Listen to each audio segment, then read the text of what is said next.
¿Por qué es importante establecer límites y normas en casa?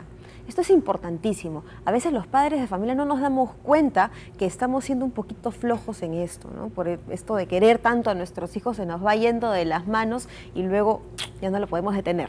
Vamos a hablar sobre ese tema con Estuardo Yecolca, que es psicólogo. Buenos días. Buenos días, Cecilia. Gracias por venir. No, encantado. Gracias por la invitación. Los límites y las normas en casa, sí. ¿Cómo los definimos? ¿Cómo los delimitamos? ¿Cuáles serían estos límites y normas? Claro, definimos límites o normas como aquellas pautas que determinan cuáles son los espacios de conductas permitidos y no permitidos dentro de algún contexto.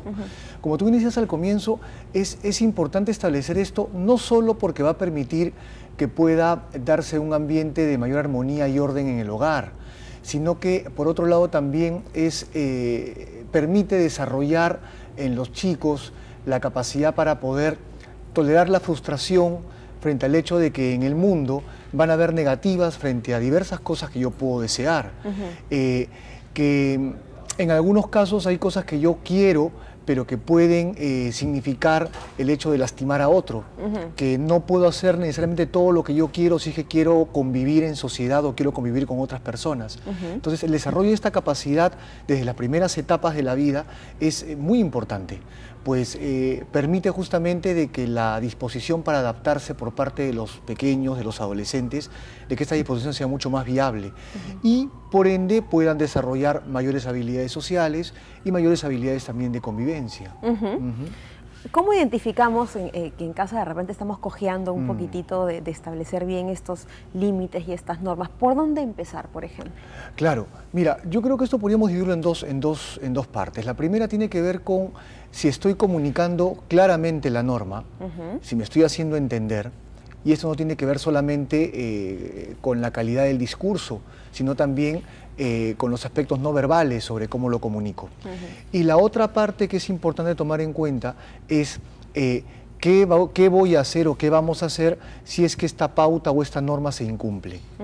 En el caso de la comunicación, esto es de verdad súper importante porque a veces creemos estar siendo muy claros con los niños o con los adolescentes, incluso con los adultos, y no lo estamos siendo, ¿no?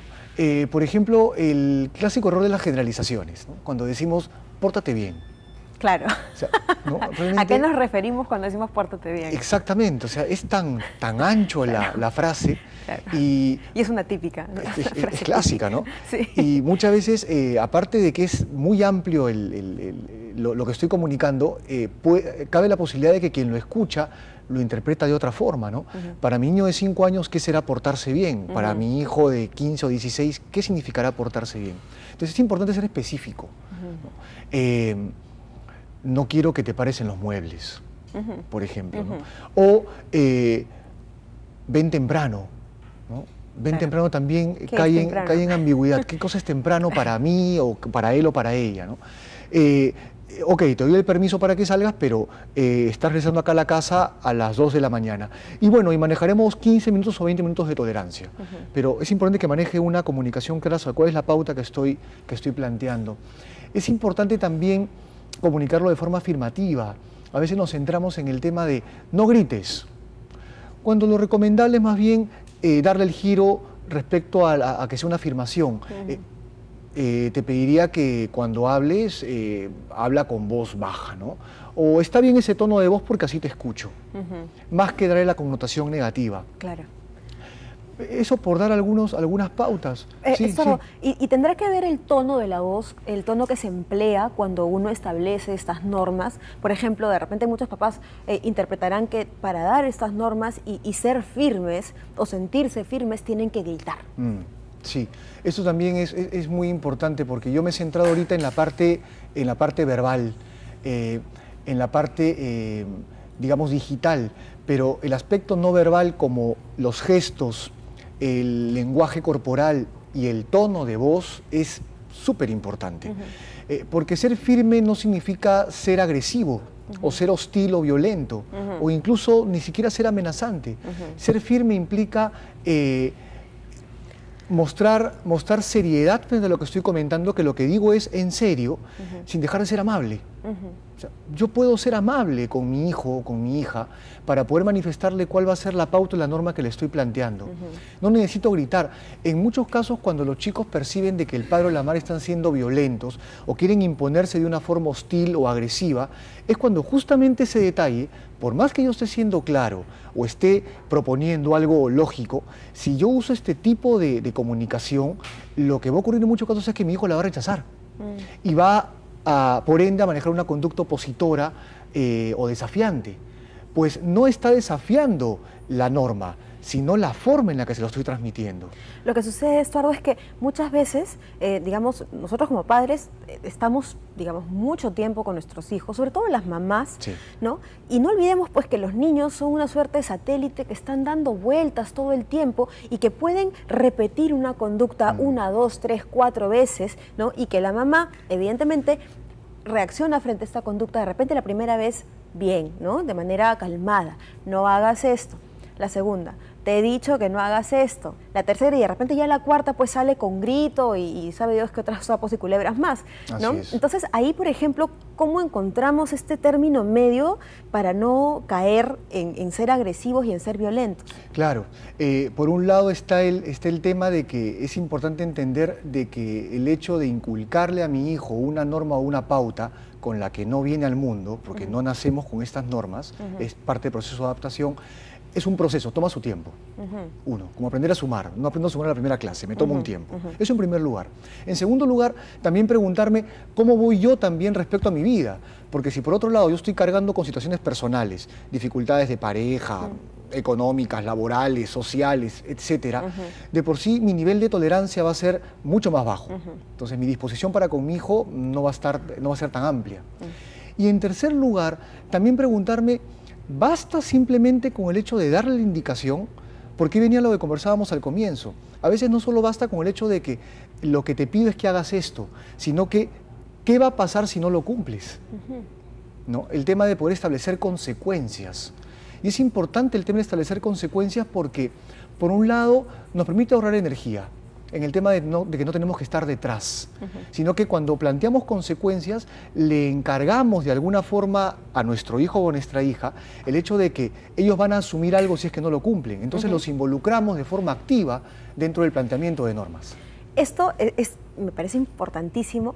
Nosotros generalmente lo llamamos castigo, pero no debería ser un castigo, ¿verdad? Porque ahora deduzco de lo que me estás diciendo que en realidad es la consecuencia de no cumplir con la norma que se le está dando. Así es. ¿No? Que es una connotación completamente diferente. Así es. Sin embargo, en el universo de los castigos, Ajá. ¿no? que es lo que generalmente los padres hacemos, ya se nos va, no tenemos imaginación, ¿no? Ya se nos va la imaginación y ya no sabemos con qué sancionarlos.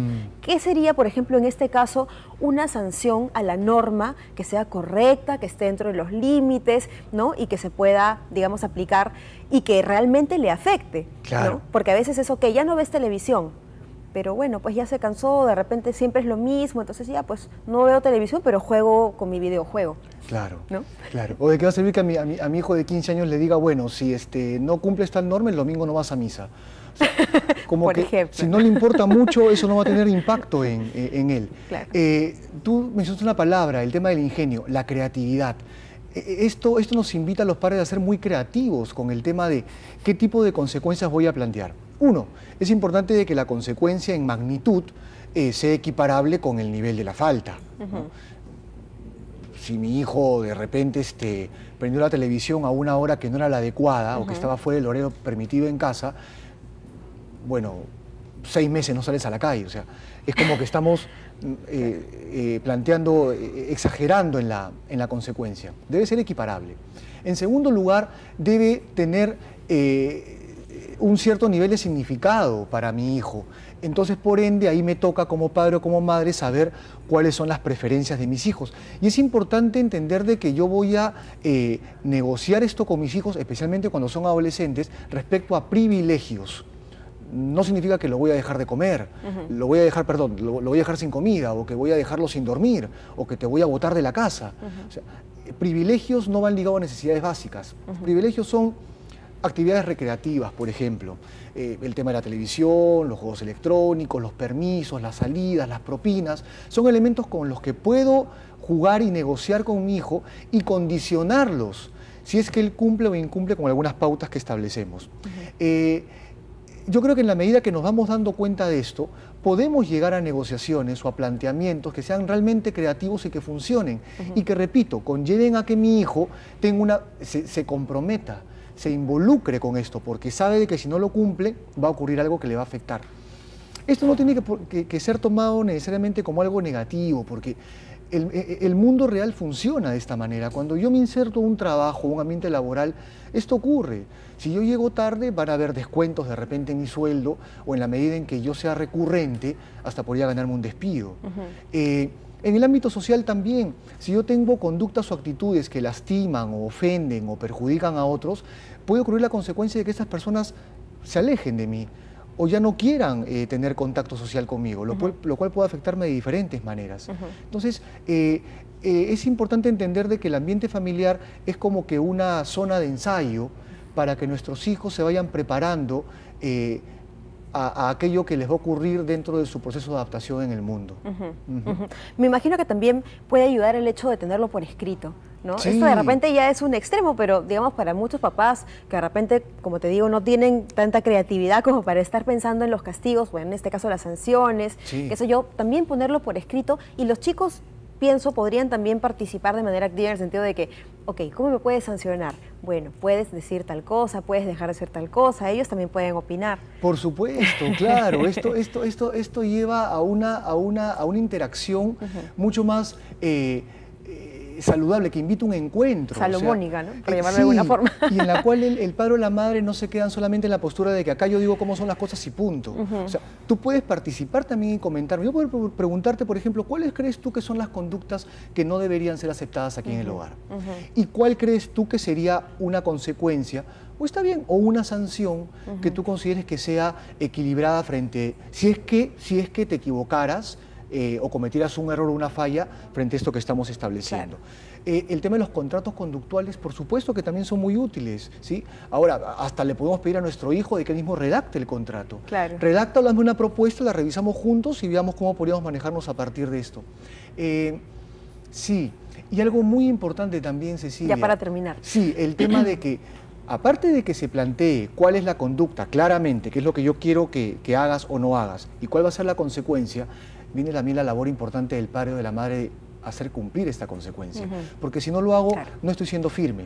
Y mi hijo va a encontrar esto como letra muerta, o voy a yo mismo boicotear mi propia autoridad. Debe entender a mi hijo de que si estamos pactando esto, o sea, se va a cumplir. Así me dé pena, así a él no le guste, así luego él cambie de opinión, porque esto podría ocurrir, o así yo note de que él está muy molesto, pero es parte de lo que estamos pactando. Claro que sí. Estuardo, muchísimas gracias. Y realmente ha sido una excelente idea hacer a los chicos partícipes, ¿no? Claro. Y tener pues claro efectivamente en el tiempo y hacer cumplir las sanciones que se deban dar. Y no llamarlos castigos, sino sanciones. Eso sí. Muchísimas gracias. A ti, encantado, gracias. Y muchas gracias a ustedes también, Pajarín Cama, a todos. Hasta mañana nos estamos viendo. Muchas gracias por habernos acompañado. Escríbanos a nuestro correo que es bienporcasa@tvperú.gov.pe y búsquennos también en el Facebook, que ahí estamos siempre atentos respondiendo a todo lo que nos dicen. Búsquennos como Bien por Casa. Gracias. Chau.